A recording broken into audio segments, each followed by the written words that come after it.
मी 30 दिवसाचं weight loss challenge घेतलं आहे, त्याच्यातलाच आज 15वा दिवस आहे. गुड मॉर्निंग, स्वागत आहे तुमचं माझ्या मिनी ब्लॉगमध्ये.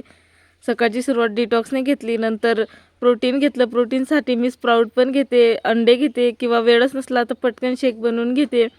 कुठलंही एक घेते. सकाळी प्रोटीन आपल्या शरीरासाठी खूप गरजेचं आहे. माझं मध्ये 17-18 दिवस वजन स्टक झालं होतं, त्याच्यामुळे मी डाएट चेंज केली, चपाती खाणं चालू केलं, पूर्ण भाकरी खात होते. तर 11-11:30च्या दरम्यान कॉफी घेतली, मिल्क कॉफी आणि खरबूज. नंतर थोडा वेळ पुन्हा इकडं तिकडं कामं आवरणं, काही राहिलेलं शिल्लकचे कामं. जेवणामध्ये एक चपाती, तिखट डाळ केली होती, सलाद आणि वांग्याचं भरीत मी 2 महिन्यांनी खाते. त्यानंतर बाकीचे दुपारची कामं केले आणि याच्यामध्ये दुसरा काही व्हिडिओ घ्यायला जमत नाही, हे वेट लॉस साठी स्पेशल बनवते मी. त्यानंतर 4 वाजता कॉफी घेतली, ब्लॅक कॉफी विदाऊट शुगर.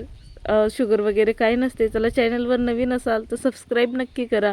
त्यानंतर कॉफी वगैरे घेऊन वरती आली. सकाळी 3000 स्टेप केल्या होत्या.